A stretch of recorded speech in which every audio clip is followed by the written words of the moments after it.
What's up, guys? Coach Vassar. Thank you for joining me with OTF Audio Daily Beats. As always, if you're new, appreciate you tuning in. Listen to me talk about these workouts. If you find value in them, information is in the description to support me. If you have any feedback, let me know. We're going to break down Thursday, September 4th. This will also repeat on Saturday, the 20th, which, of course, most people will probably be the dry try weekend for them. But hopefully you still have regular classes, so hopefully you will get some insight on how to approach it on that day. As always, we'll talk about the 2G, talk about the 3G. We're going to see endurance on the treads, strength on the rower, endurance on the weight floor, break it down, and then get you on out of here. So for the treads today, we're going to see 5 blocks in the 2G, each one 30 seconds longer. Go further in each block. On the rower, you choose how you want to row today, and then on the floor, we're going to see 3 blocks, where block 1 primes your body with some mini bands. Block 2 is your choice of how many rounds you lift, and then block 3 finishes with mini band core work. You will need the benches out today, and of course on the 20th have the benches out for the dry try anyways. And like I said, you do use the mini bands, so make sure that all stations have the 3 colors. So looking at the treads today, we're going to see 5 blocks. Very simply, they're going to build off of one another, and your goal is to try to cover more distance each block as you get more time to tread for distance. You'll start with a 2.5 minute tread for distance, 90-second walk recovery, and then after that, every block just gets longer. So after 2.5 minutes for block 1, it's 3 minutes, 3.5, 4, and then 4.5 minutes. Now the key thing for block 5, that 4.5 minute tread for distance, they'll do 4 minutes, and then the final 30, they're going to increase the intensity. So hopefully it approaches that very uncomfortable all-out feeling or effort. Hopefully they also increase that speed to make that happen. Now, the couple ways to approach this, right? Knowing that they're going to start with a shorter duration that gets longer, they could start with a more conservative effort that they could just maintain, right? Or if they go aggressive, can they stay within like 0.1, 0.2 of that as it gets a longer duration? Today is a great day where if people are coming in for like a green day, hey, let's just hold your base and try to stay in that green zone, right? And then if it's a day where people are trying to get after it, maybe something more on the higher end of like a base push to a push effort that they could hold consistently up for about 4 minutes. So even though it's for 2.5 at the beginning, they feel strong by the end. Knowing they also get 90 seconds to recover after each effort, plenty of opportunity to talk about OT beat, heart rate response, as well as the overall feeling and the effort that's implied with it. For power walkers, they choose the incline, they choose the power walk speed. Bikes and striders, whenever we do these types of distance challenges, I always recommend at least base gear or just a little bit to add some resistance. So maybe 1 to 3 gears over their base and really try to keep those RPMs up. Of course, if they want more of a challenge, higher gear, higher RPMs, increase their overall watts, which will hopefully also increase covered distance. With the newer bikes and striders, with the older bike and strider, to cover more distance, they have to increase RPM. But of course, it's a longer duration, so if they maintain their RPMs, they will get further because they have an extra 30 seconds every round. They do want to clear up the screen at the start of every block just so they could kind of keep track and say, hey, 2.5 minutes, I got X amount of distance. 3 minutes, I got this far. And then when we look at the weight floor side, we're going to do block 1 is going to be a primer block with some mini band stuff. They're going to have around the middle of the shin, they'll have an alternating step out squat followed by that mid band walkout, and then mini band bridge with the shoulders on the bench. So a lot of setup here and execution. So one thing to kind of keep in mind is with the mini band, it is all about priming the hips so that way we can lift stronger and heavier in block 2, but also core engagement, right? So with that step out squat, after they step out, really try to pull that belly button in as they lower down, driving the knees out, kind of rotating the feet into the ground, activating the lateral glutes, but also get that core engagement. With the second movement, that mid band walkout, the band is going to pull the knees in. So still try to drive the knees out. We want to walk out into that high plank position, really feel that spine neutral but strong stabilization, and then walk back as I load up the shoulders so that the upper body is primed to lift some weight as well. And finally, with that mini band in the bridge position with the shoulders on the bench, couple approaches for that glute bridge off the bench. You could hinge, you could scoop. If you're not familiar with what I'm talking about, definitely look into Brett Contreras, the glute guy. He has some great topics about that on Instagram, about the different techniques when it comes to the hip thrust and how to bridge to get the most out of it. One thing that I always try to remember for people is if they feel it in their lower back, then they're lifting through the lower back rather than getting the recruitment of the hamstrings and the gluteal muscles. So really emphasize trying to drive the heels down, but also pull the heels towards them to get that contraction of the hamstrings. A great cue for that is like, imagine you're trying to scrape gum off the bottom of your shoe. They'll have 2.5 minutes for that. So all honesty, probably only 2, maybe 3 rounds with their mini bands. And then after that, we move into block 2. Now this is a member choice block where they choose to either lift more or row more.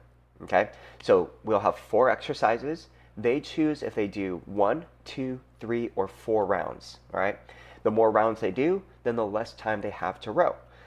We'll start off with a step out squat with the goblet weight, and then a tall kneel and shoulder press. So they're on both knees on the ground, trying to keep that neutral spine as they press overhead, hence why we had the walkouts to prime the shoulders, and then a dumbbell weighted bridge with the shoulders on the bench, and then kneeling bicep curls as well. So a lot of stabilization through the midline, but also the movements that we did in block 1 to prime the body. Now we're doing them loaded, so hopefully they feel strong and stable to go heavy, right?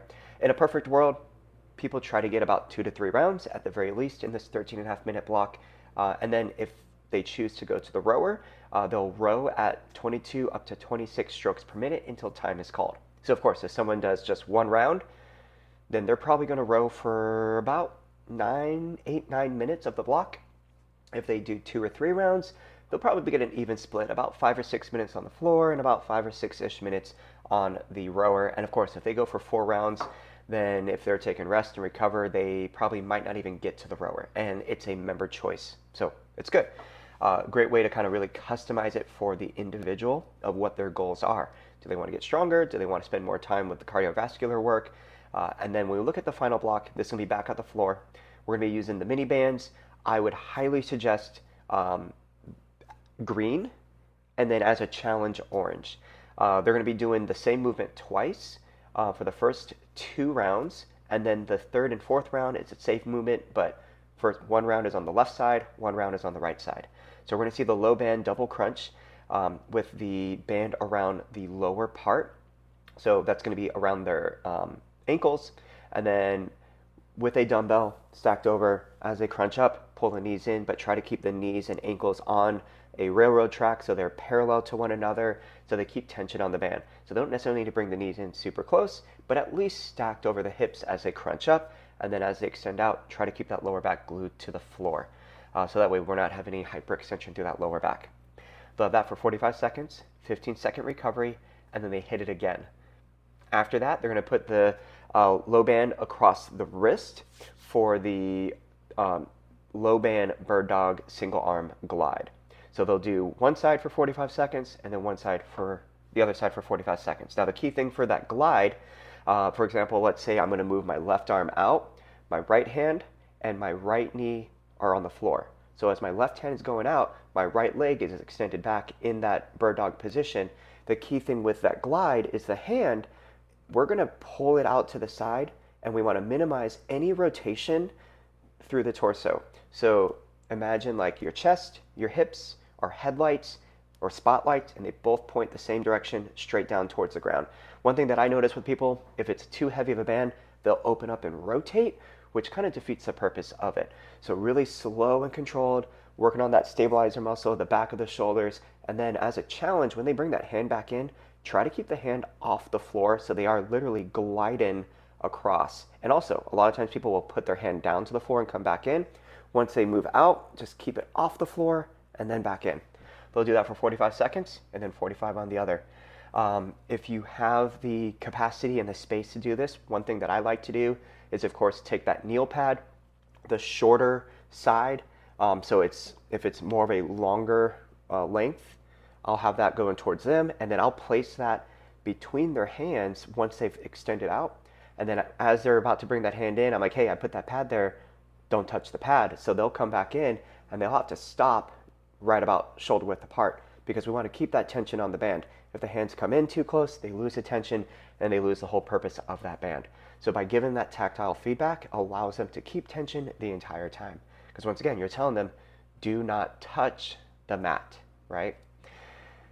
And then the finisher is a bear plank hold, no mini band, so they'll take that off, Hold that tabletop position with knees just floated off the ground until you call time for the final 30. Now, when we look at the 3G, we're going to see 4 blocks on the treadmills, and then 1 long block on the rower, and then 2 blocks on the weight floor. The treadmills are set up just like in the 2G. Key difference is we'll see just 2 minutes, 2.5, 3, and then 3.5. And then that final block, just like in the 2G, during the final 30 seconds of the 3.5-minute tread for distance, we want to increase intensity. The other key difference here is they only have 1 minute of recovery after each block. All right, so definitely more of like a conservative base push for more, more of a challenge. Maybe try to use a push, but whatever they use, can they sustain it so they could get further every round? When we look at block 2, we're going to try to accumulate as much distance with a 2-minute row for distance between 22 to 24 strokes per minute. So truly about strength work. And then they're going to hit the Y-bell alternate in halo. Once they finish that, they'll do another 2-minute row, but now reverse lunge, and then they're going to do a halo 2 reverse lunge. And that round, they're just going to keep repeating. So 2-minute row, Y-bell exercise, or med ball. Okay. One thing to keep in mind is with the goal of trying to accumulate as much distance as possible and then match or beat, one thing to pay attention to obviously is their stroke rate. We want to focus on that strength work, but in order to collect more distance, they do have to generate more power. So we still want to keep that lower stroke rate, but they do have to drive back harder. So a good way to set them up for success is that first round, a little bit lower stroke rate, a little bit less leg drive. So maybe about 22 strokes per minute. And then on a scale of 1 to 10, maybe start at about a 5 or 6 on that leg drive. The next round, can they hold that same stroke rate, drive back harder so they're generating more power per stroke? They're going to cover more distance per stroke. And then every round, either increase the stroke rate or increase the leg drive. And then they'll finish with a 30-second all out. Now on the weight floor side, it's just like the 2G, but no mini bands. So they don't do the primer block. They'll jump right into the circuit, which they'll do for 9.5 minutes, which will correspond with the first 3 blocks of the treadmills. And then during that 1-minute walk recovery for the treads after block 3, that's when you have to get the weight floor set up for their second block, which is just like the final block on the 2G. So you have the double crunch twice, the left arm for the single arm glide, the right arm for the single arm glide, and then the bear plank hold to finish it up. And that closes out that 3G workout. So once again, this is going to be on Thursday, September 4th. It repeats on Saturday, the 20th, which also might be that dry try weekend for you guys. If you have classes, hopefully you do. Be prepared for that, but at the same time, bring the hype for a dry try. Coach it down.